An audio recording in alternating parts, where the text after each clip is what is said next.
Today, where that church steeple is through there, that today is Bunker Hill. Today, this is Breed's Hill. That was a local nickname. The armies that fought here knew it the whole as one long ridge. Mr. Bunker owned the whole thing. Now, the battle that was fought here is not the first battle of the American Revolution. That's Lexington and Concord. That happened about 2 weeks before this battle. That happened basically because guys showed up at the same town with guns and they started shooting at each other.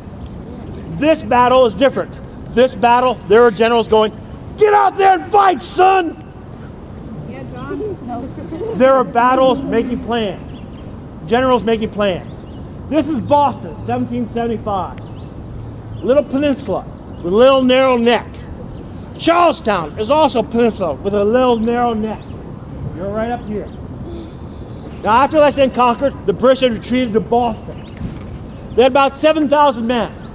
They felt that was just enough to control the rowdy Americans in Boston. They were sure those rowdy Americans are going to riot in the streets, burn the town down. It's own town. Why would they do that? But they sat in Boston. They didn't do anything. Even though their officers kept telling them, "Take the hills, take the high ground." The hills around Boston. They sat in Boston. After Lexington conquered, 20,000 New Englanders show up at Cambridge. 20,000 guys with guns. They didn't do anything either. They just sat there. And the reason they just sat there is a pretty good one. They probably had less than 10 shots per man. What can you do when you can only shoot a gun for 5 minutes? Sit at Harvard. That's what they did. They also didn't know whether they should do anything. You know, the revolution is starting to happen. They're not really sure what to do next. So they're just sitting over there at Harvard. Now, what changes to create this battle? Boston's a port.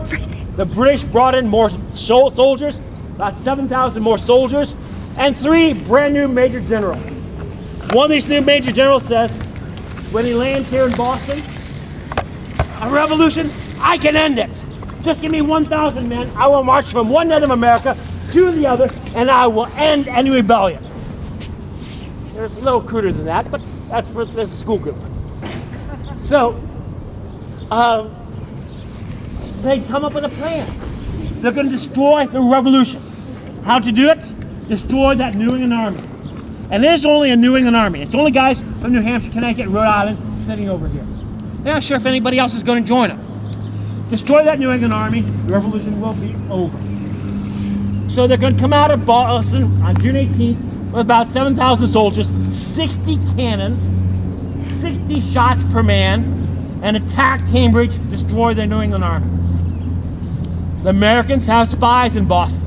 They learn the British plans. They have a meeting over in Cambridge, chaired by Dr. Joseph Warren. How can they stop the British? They can't meet them in the open. The British have all that artillery, all that ammunition. They'll get massacred. And a veteran from the French Indian War, a guy named Putnam, says, "Build a fort. Put the Americans behind an 8-foot pile of dirt. They'll fight all day." But the British aren't dumb. Put up a 8-foot pile of dirt somewhere, the British will just go around it. So you must put that pile of dirt where the British have to attack it. Right here. Right here. Top of this hill. Put that pile of dirt up here, a fort, where the British have to attack it. If you put a fort here, even if you don't put cannons on here, just the threat of having cannons on the top of this hill would dominate Boston and the British ships in the harbor. The British have to attack it.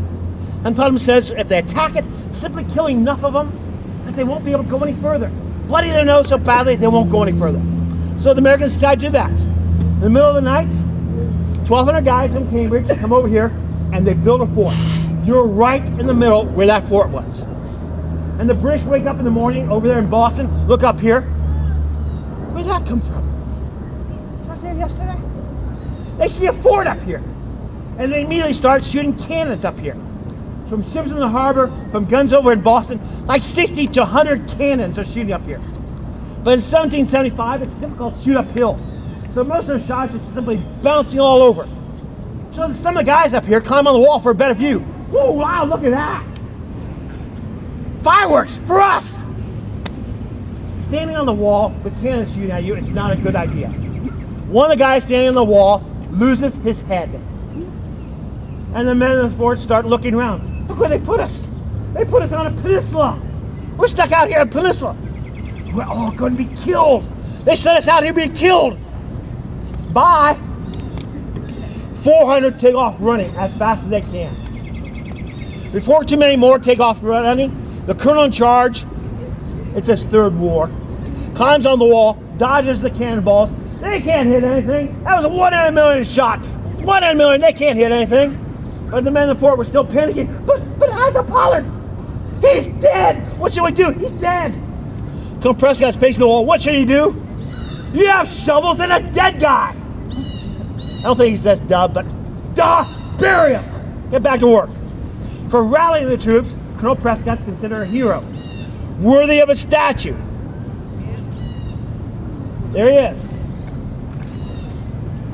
And the best that we can tell through archaeological work, they placed this statue directly on the wall of the fort. So he's still pacing. Now the British have decided to attack. They have to cross from Boston over to here to attack. They have to cross water. Hey, they have a navy. But you probably know throughout history, Navy guys and Army guys don't often like each other. True here in Boston. The British Admiral hates the generals. He does not want to help. The British could easily go around behind the Americans here. This is a peninsula. But the Navy refuses to do that. He will only land troops one spot only. The tip of the peninsula over there. And he won't supply enough boats. So the British Army has to get rowed over in 3 waves. The first British soldiers land about 12:30 in the afternoon. They rush off their boats and sit down and have lunch.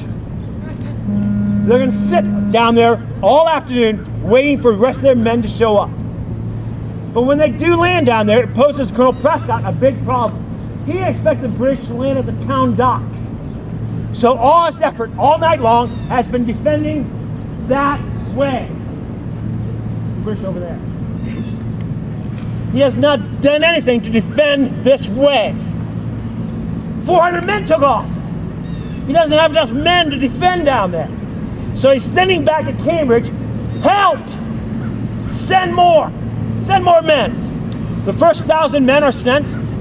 They did not have MapQuest. They spend the day wandering over there. Where's this hill we're supposed to go to? They find a hill over there, about 5 miles, and they sit down on it. Not this one. A little later, another 1,000 men are sent. They come to that little narrow neck. They see the cannonballs bouncing around. They have a local guide. And they stop. Are we supposed to go with campfire? They didn't tell anybody? They just stop there. There's even a colonel who arrives at 230 men, and the colonel sees the cannonballs bouncing around, and the colonel goes, "No, don't make me go campfire, no, please, no!" The colonel cries behind a rock. Fortunately for the American cause, there are some guys on their way who know what to do. On the way were some New Hampshire troops under command of Colonel Stark. Stark's famous for a quote late in life. It's on New Hampshire license plate. Live free or die. So how do you think he reacts to cannon fire at 4 in the morning? Get up, let's go, there's a battle! That's about how he reacts. He wakes his 400 men, he marches them all. He rides a little narrow neck. There's all those guys standing around. Out of the way, let the New Hampshire men through. And he marches his men up to this hill. When he gets his 400 men up here, Colonel Stark, Colonel Prescott, good buddy. They had spent years in the French and Indian War and Rogers Rangers together. He immediately sees the problem, this side of the hill. So he immediately takes his 400 men down to the bottom of the hill. He has his men throw together fences. Then he gathers his 400 men for a pep talk. And he tells his men something like this.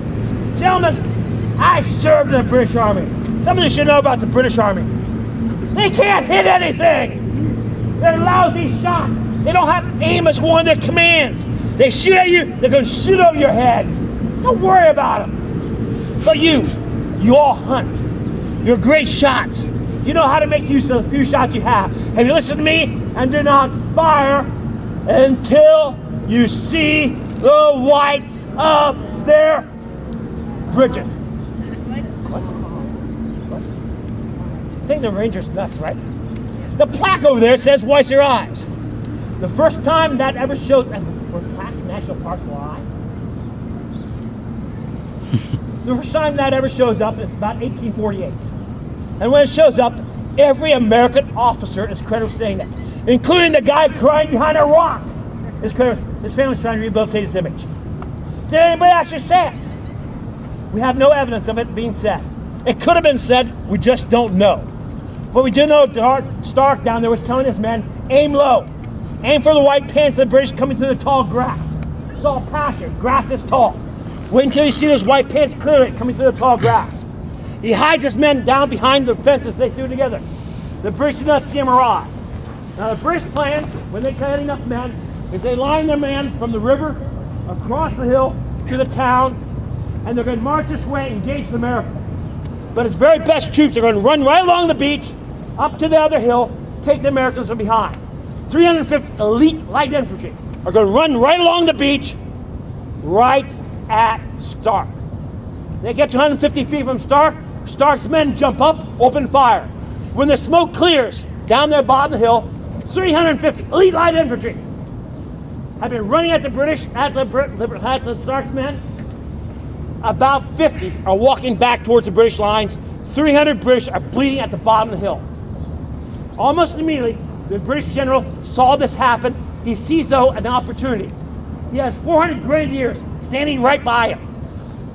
And he sees a big gap in the American lines. Stark is at the bottom of the hill. Prescott's here.